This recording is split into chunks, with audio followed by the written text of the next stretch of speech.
So this is just mentions and makes public that the dedication of the Jehovah's Witness headquarters in Great Britain took place on May the 18th, Saturday, May the 18th, and it was streamed to all the congregations and countries that are affected by the branch office, which includes Pakistan, Falkland Islands, some 14 different locations.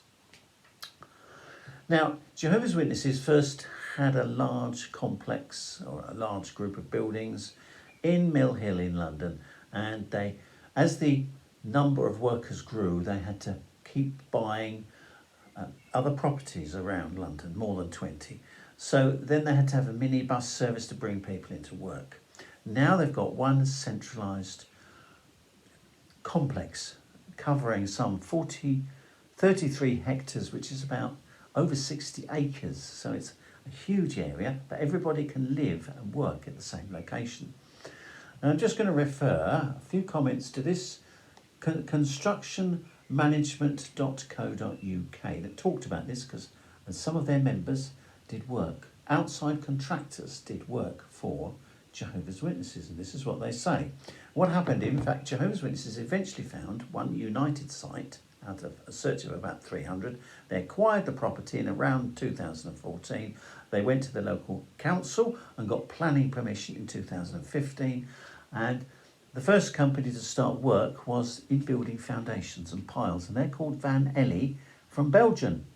They did all the concrete piles for all the big, large buildings. They've also worked on the London Gherkin and Wembley Stadium.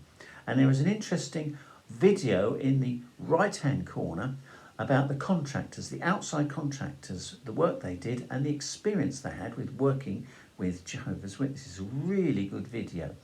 It's really a worthwhile watch. So this is what it says here. It's a construction site, but not as we know it.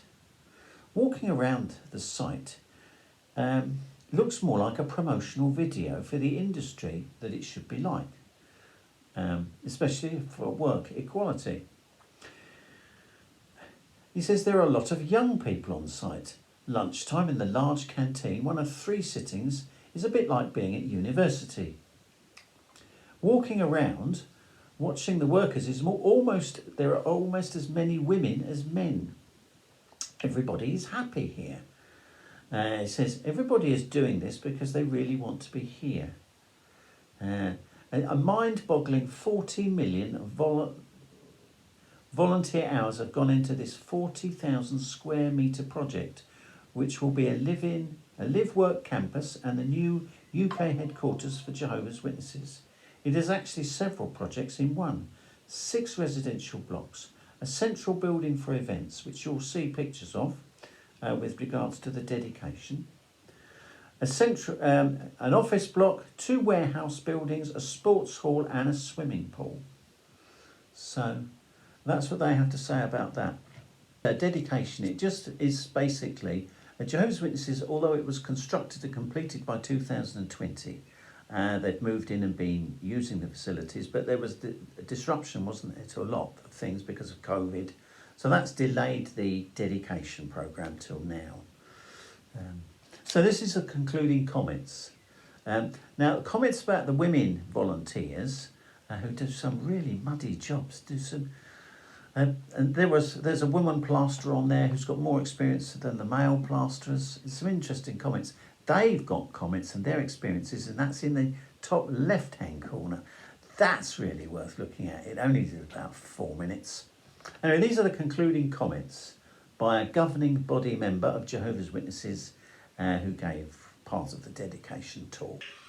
My, that's quite a tall building, isn't it? And you feel like you're being invited to say something, and I'm like, yes, it is, and can I look it up on Google for you? I just feel like I want to do something, you know. Anyway, it's fun to tease a little bit, but friends, we love you very much, and thank you for all you're doing for Jehovah. And again, thanks to all who, Jehovah's blessing was obviously with all the efforts here. Thanks to all involved in making this weekend so special.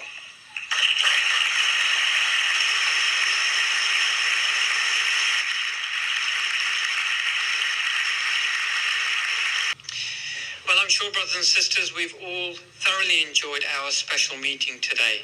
Would you like to know the attendance?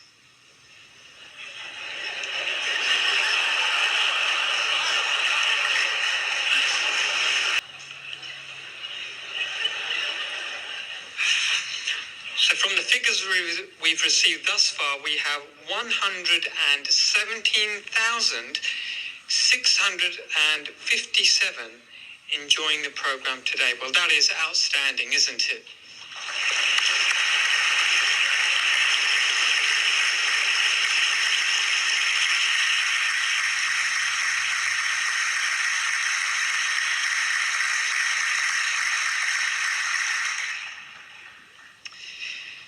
Well, we're now going to bring our program to a close by singing song number 92, entitled "A Place Bearing Your Name," after which Brother Cook will conclude with prayer.